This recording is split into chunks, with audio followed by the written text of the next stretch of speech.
Hello, welcome to the Minimalist CDC. My name's Chris, and I know there's a lot of junk on the table today, but I had an idea, more of a shower thought really, and kind of wanted to flesh it out, turn on the camera, and just talk with you guys about it. And so, what kind of went through my mind was, you remember back when we were kids and they had those choose your own adventure books where you go to a page and make a choice and go to like page 200 to see the results of that choice and go through the story that way. And in that kind of mindset, I was thinking EDC can be like a choose your own adventure, right? So, you have the gear that you've chosen for the day and maybe for special occasions, and you equip it and go through your day, and hopefully it suits your needs.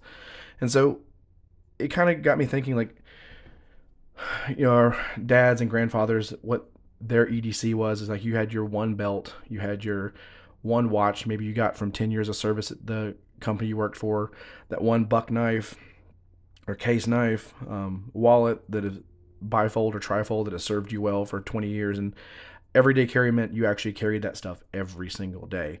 And today in the community, it doesn't seem like an EDC, is a something you actually carry every day. It mixes up. It's you've got variety, and so I kind of wanted to walk you through the my daily choose your own adventure of what I put in my pockets and what I carry every day, and just kind of talk about it. So I'll start over here on the watches. These are the three watches that see any amount of time on my wrist. First is a Timex Weekender. It's a little cheap watch. I think I got it for $20. I put a Belova strap on it from an older watch that I had because I kind of like the alligator look on it. But this is a fairly inexpensive watch. So if I'm going out in the woods or just want a timepiece and don't want to worry about it too much, I'll put this guy on. Uh, this is a Samsung Galaxy Watch 4. I wasn't actually in the market for a smartwatch when I got this. I was shopping a Black Friday sale for a vacuum cleaner on Samsung's website, of all things, and they had a rebate for a free smartwatch if you bought their vacuum. So cool. I like free, so I got it. And my initial thought is, I'm gonna sell it. I'm not really a smartwatch person. I don't have a whole lot of use for it, but it's actually come in quite useful. It has all the standard features you'd expect from a smartwatch, the health stuff, the steps, the heart rate monitor, and all that. But one of the nice things that I've actually used it for is when traveling, you can sync it to your phone, of course, and then you get little alerts on it for text messages and for directions, which is I find really helpful. So if I'm driving in a new town and I put my directions in, I don't have to continue to look at my phone. I'll have this on my wrist and I'll get a little notification. So got the steering wheel and it'll say turn left in 200 feet and it'll come up on my watch. And so it's been very useful for that. And also just also walking around town. You can keep your phone in your pocket, and when you need to make a turn on a street, you can have it buzz your wrist. So found that very useful. The other watch is probably the one that I use the most is the Hamilton Khaki 38 millimeter. I like it a lot. It's an automatic watch. It's classy. It does everything I need it to do. I very much enjoy the second hand with the red dye on it. It helps me actually see it on the black background. But yeah, this is on my wrist most days. It's a really solid watch. Should last a lifetime. Next, probably what I have the most variety and choice of is a knife. So I'm gonna carry a knife every day, right? And these are probably the ones that spend the most time in my pockets. Like I have a whole drawer full of things that, you know, move in and out of rotation. But I'll walk you through why these are in contention every day for a space. So this is the Pena Bravo. The reason why this one is on the table is because it's new. I got it not too long ago. I'm trying to put together a review for it, and I'm just trying to get a better feel for it. Really like this guy. It's you notice it's wearing a different clip than it came with. The other clips up here in my Pena clip graveyard, which do not care for his clips, but love his knives. So we got the Bravo here. This is a TRM Neutron 2. This thing is light. It is slicey. The heat treat on these things is amazing. The action is phenomenal. It is just a wonderful little all-around knife. And I live here in Alabama and it's hot in the summer, so I tend to wear shorts and especially linen shorts in the summer. And they're pretty light, and so I don't want a heavy knife pulling my shorts pocket down. So like this guy is about twice, if not three times, as heavy as the Neutron. So the Neutron gets a lot of time, and you'll see the next two knives. The one of the same reasons they're light. This is the Rockwall from Tactile Turn. Phenomenal little knife, very lightweight, very snappy, super slicey. Love this little guy. Love the acoustics on it. The next one is a Sharp by Design Micro Evo Typhoon. The reason why it's in the rotation is size. It's very lightweight, very compact. You get a lot of cutting edge for the size on this little guy. You still get a four-finger grip. It's phenomenal. The last two are the Benchmades. So I got Benchmade Bug Out that I've customized with blue hardware, blue clip. It's just a great little all-around knife. I can always rely on this guy. So anytime I just want to grab and go and just need something, this guy is easy grab for me. And this guy doesn't get a lot of EDC use, but it does get a lot of, if I'm working on my deck, on the garden, if I'm working outside, this is my go-to outdoor knife. If I'm going to be doing something dirty, doing something heavier use, I will always reach for the 940. It's just incredibly useful as an outdoor blade. So these are the top 6 that I have in my collection right now that are seeing rotation. If during the winter months when I'm wearing jeans, things change a little bit. I'm more apt to carry a heavier knife or a more robust blade. So maybe I'll do a winter carry video at some point to update that. The next thing, a wallet. Gotta have somewhere to keep your cash. Right now, the one that is getting the most use is this one from Redeem Creations. It's the Slim. Holds a couple cards, a bill or two. It's great. It's a front pocket wallet for me, and I really like it. It's incredibly slim. Like it's probably slimmer than this Bravo here. And it really it carries well and carries the few cards, the ID that I need. The other one that makes rotation a lot is the OpenSea Leather wallet. This is the Hubei. I like it a lot because it does have this quick draw functionality where you can put a card back here, and a lot of times I will just pull the card out from my back pocket without ever even pulling my wallet out and put the card right back. It holds it very well. It also has the ability to carry more cash than the other one. So you fold your bills over, slide them back here, and you can hold cash. A little bit more easy than this. I usually just keep 1 or 2 bills in this just for emergency in case I have to pay something in cash. Next is a pen. So I like the Tactile Turn pen and pencil. Most days, if I'm going to put one in my pocket, it's going to be the pen because it's just more useful to me. But I really like the pencil. So that both of them, I got the matching Timascus studs on them. I think that the pop of color looks great. And so the bolt action pen, I've had a couple tactile pens. I originally got their classic one or the thicker one, and it's a great pen. Loved it. Just from my hands and my writing style, I like the slimmer one. So I ended up selling that one and getting this one. Really enjoy it. The only thing I think that's better about the other one is its clip. This one, the clip's great, but I like the style of the other one better.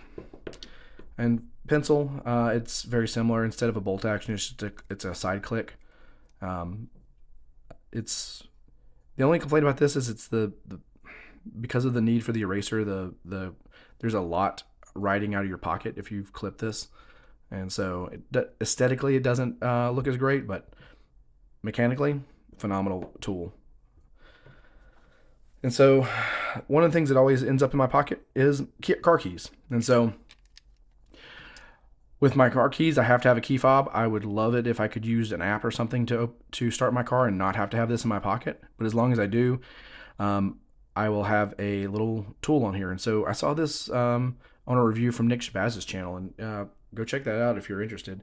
It's a little pry bar type tool, but it also has tweezers. So you can dislodge it from its grommet here and then use it as tweezers. You can also use it for scraping, prying, anything you might need just a little tool for. Just it sits very securely on the keys. I thought that this would not be as secure as it is, but it's never come dislodged yet. And they have a couple different anodization options. You get just pure tie, but I like the little pop of color with the purple ano on it. And so you might notice I don't have any keys on my key fob. I have changed all my locks out to electronic locks. So I have a keypad on my front door and on my back door, and I have the app on my phone that unlocks them. So just one less thing in my pockets. Don't want keys jingling around, and that helps me out a lot. One of my interests is smart home tech. I've invested a lot into smart home technology. If you guys would be interested in videos on that and how I've done it and what benefits it brings to my life, I'd be more than happy to make some videos if there's interest in it. But getting rid of the keys definitely was a big win for me.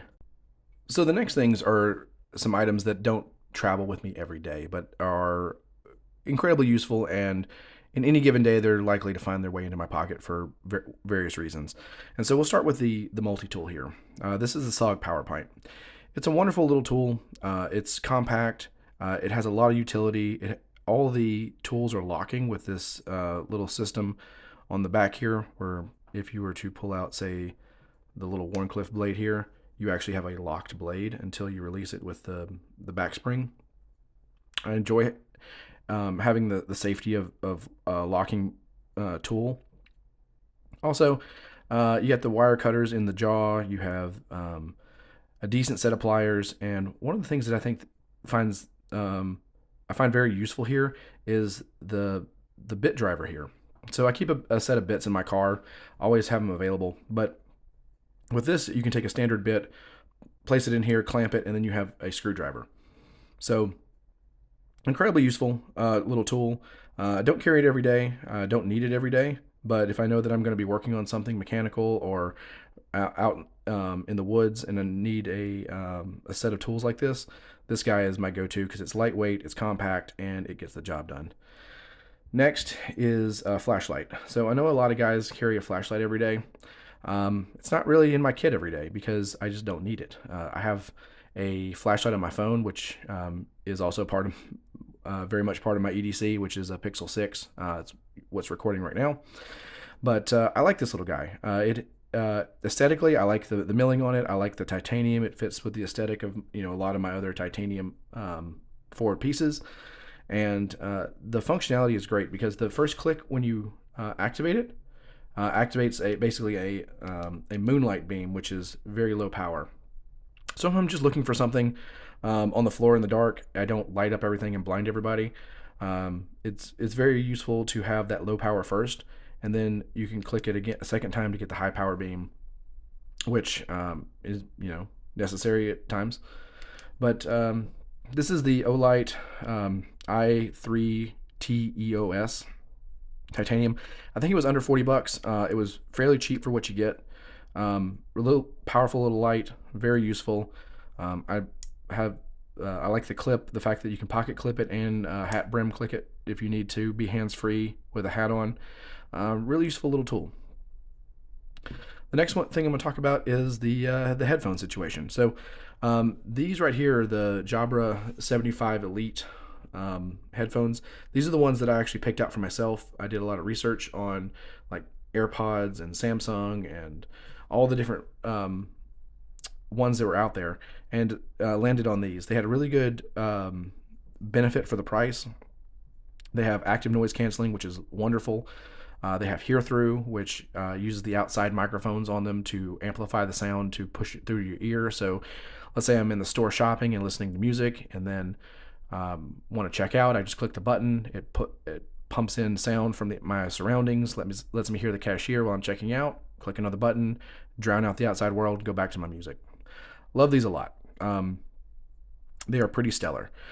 These are the Pixel Buds, and I got them when I bought my phone. It was a situation kind of like the watch here, where they were free with purchase because I was getting them on a sale. And so They're pretty good. I don't have a lot of bad things to say about them. I use these for work a lot, so these are kind of in my work kit if I'm traveling or need to take conference calls at work on the go.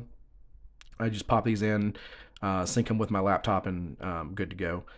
Uh, One thing I like about these also is I take a lot of conference calls at work, and so sometimes if I don't need to be sitting at my computer and just listening, I will put these in and I'll take the dog for a walk while I'm conducting business. These actually, compared to the Jabras, have better wind cancellation. So like that horrible wind noise when you're trying to talk on a call and just the wind is blowing against the mic. I get more interference with the Jabras than I do these. So these come with me if I'm doing anything outside and we'll be on a call at the time. So on an average day, as I'm getting ready, I'll grab a watch, grab a knife, pick a wallet, grab my keys, and then everything's the way I organize things is in a leather tray. It's also from Redeem Creations. You should definitely check them out. They make excellent products. And it goes through my brain. You choose your own adventure. What am I going to need today? What am I going to encounter? Do I need a multi-tool? Am I going to be out and about? Would I like headphones for the day? Do I, if I'm going out at night, and would a flashlight possibly be in my best interest? Am I going to maybe write a check today or need to take some notes and grab my pen? So that's just kind of like the shower thought that went through my head. The choose your own adventure nature of how we pick gear for the day, and kind of want to just walk you through my process and what's the top priorities for me and how I get through my day. But I really appreciate you guys watching. A like and subscribe would help me out, help me grow this channel. Thank you for being part of our community. Thank you for hanging out with me for a few minutes today and talking through this. Have a wonderful rest of your week.